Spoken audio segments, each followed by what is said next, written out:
मुख्यमंत्री ठाकुर सुखविंदर सिंह सुक्खू ने आज शिमला निक्षय अभियान के तहत आयोजित एक समारोह में मुख्य अतिथि के तौर पर भाग लिया। इस अवसर पर उन्होंने पोर्टेबल एक्सरे मशीन से तपेदिक की जांच भी करवाई। उन्होंने इस अभियान के लिए समर्पित एक मोबाइल वैन को झंडी दिखाकर रवाना किया। मुख्यमंत्री ने कहा कि 100 दिनों तक चलने वाला यह अभियान हिमाचल प्रदेश को आत्मनिर्भर प्रदेश की ओर तेजी से गतिमान हिमाचल। दूध की धारा से किसानों के जीवन में समृद्धि लाने के मुख्यमंत्री ठाकुर सुखविंदर सिंह सुक्खू के भागीरथ प्रयास सफल साबित हो रहे हैं। प्रदेश सरकार ने गाय के दूध के समर्थन मूल्य को 32 रुपए से बढ़ाकर 45 रुपए और भैंस के दूध के समर्थन मूल्य को 47 रुपए से बढ़ाकर 55 रुपए प्रति लीटर किया है। दूध खरीद पर समर्थन मूल्य देने वाला हिमाचल देश का पहला राज्य है। एक गाय ली है। पहले ये दूध डेयरी में 30 रुपए किलो जाता था, लेकिन अब ये बढ़ाकर 45 रुपए किलो कर दिया है, जिसके लिए हम अपने मुख्यमंत्री सुखविंदर सिंह सुक्खू का आभार व्यक्त करते हैं। प्रदेश सरकार ने जो दूध के दामों को बढ़ाया है, जिससे हमें बहुत लाभ हुआ है, हमारे घर के आर्थिक स्थिति में सुधार हुआ है, इसलिए मैं प्रदेश सरकार का धन्यवाद करती हूँ। सुखविंदर सुक्खू जी का भी तहे दिल से धन्यवाद करती हूँ। गाय का जो दूध के दाम है वो 45 रुपये और भैंस का जो दूध का दाम है वो 55 रुपये है। जो माननीय हमारे मुख्यमंत्री श्री सुखविंदर सिंह सुक्खू ने ये हमें रेट दिए हैं, हम इससे फुली सेटिस्फाई हैं और उनका इस बारे में धन्यवाद भी करते हैं। जब से नई सरकार आई हुई है, मैं श्री सुखविंदर सुक्खू का बहुत हार्दिक दिल से बहुत बहुत धन्यवाद करती हूँ कि उन्होंने किसानों के बारे में बहुत सोचा। इससे जो है हमारे गांव की जितनी भी महिलाएं हैं तो लोगों को दूध के बहुत अच्छे रेट मिल रहे हैं। इससे सारे किसान बहुत खुश है। ये हमें पे लागत मिल रहा है, सरकार का धन्यवाद। दूध के रेट जो माननीय सुखविंदर सिंह सुक्खू जी और प्रदेश सरकार ने बढ़ाए हैं, पशुपालक इससे बहुत खुश है। हम प्रदेश सरकार का बहुत बहुत धन्यवाद करते हैं। प्रदेश में स्थापित किए जा रहे हैं दुग्ध प्रसंस्करण संयंत्र। जिला शिमला के रामपुर विधानसभा क्षेत्र के दत्तनगर में 25 करोड़ 67 लाख रुपए से 50,000 लीटर प्रतिदिन क्षमता वाले नए दुग्ध प्रसंस्करण संयंत्र को किया गया जनता को समर्पित। संयंत्र की क्षमता अब बढ़कर हुई 70,000 लीटर प्रतिदिन। संयंत्र में तैयार किए जाएंगे फ्लेवर्ड मिल्क, दही, घी, मक्खन, पनीर, लस्सी और खोया के उत्पाद। क्षेत्र की 271 दुग्ध सहकारी समितियों से जुड़े 20,000 किसान होंगे लाभान्वित। तो ये दूध के रेट बढ़े हैं सरकार द्वारा, पीएम सुक्खू द्वारा जो रेट बढ़ाए गए, ये बहुत किसानों के लिए बहुत उपयोगी रहा है। और जो यहाँ प्लांट खुला गया है और जो अभी पीएम साहब यहाँ से उद्घाटन करेंगे एक नए प्लांट का, उससे भी लोगों को बहुत फायदा होगा। जिला कांगड़ा के ढगवार में 225 करोड़ रुपए की लागत से निर्मित होने वाले अत्याधुनिक मिल्क प्लांट में दूध संग्रहण के लिए 247 दुग्ध सहकारी समितियों को किया गया गठित। दूध की खरीद में पारदर्शिता सुनिश्चित करने के लिए शुरू की जाएगी डिजिटल प्रणाली। 1,40,000 लीटर प्रतिदिन की तुलना में अब मिल्क फैट 2,10,000 लीटर प्रतिदिन दूध का कर रहा है संग्रहण। 45 रुपए प्रति लीटर की दर से गुणवत्तापूर्ण दूध की खरीद की जा रही है सुनिश्चित। 12 मीट्रिक टन प्रतिदिन की तुलना में 14 मीट्रिक टन प्रतिदिन कैटल फीड का किया जा रहा है उत्पादन। जनता से किए वायदों के पूरा होने से लोगों की जगी आस। जनप्रिय मुख्यमंत्री ठाकुर सुखविंदर सिंह सुक्खू पर है सबको विश्वास। लोगों की आकांक्षाओं को पूरा करने के लिए मुख्यमंत्री कर रहे सतत प्रयास।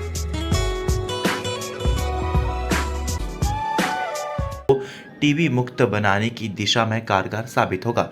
इस अभियान का उद्देश्य टीबी के मामलों की समय पर पहचान, प्रभावी उपचार और समुदायों में जागरूकता सुनिश्चित करना है। मुख्यमंत्री सुक्खू ने यह भी कहा कि अभियान राज्य के सभी जिलों में चलाया जाएगा, जिसके तहत कमजोर वर्गों पर विशेष ध्यान केंद्रित किया जाएगा। उन्होंने सभी से अपने क्षेत्रों में निक्षय शिविर अभियान में सक्रियता से भाग लेने और लोगों को टीबी के लक्षणों को पहचानने और समय पर जांच करवाने के लिए प्रोत्साहित करने का आह्वान भी किया।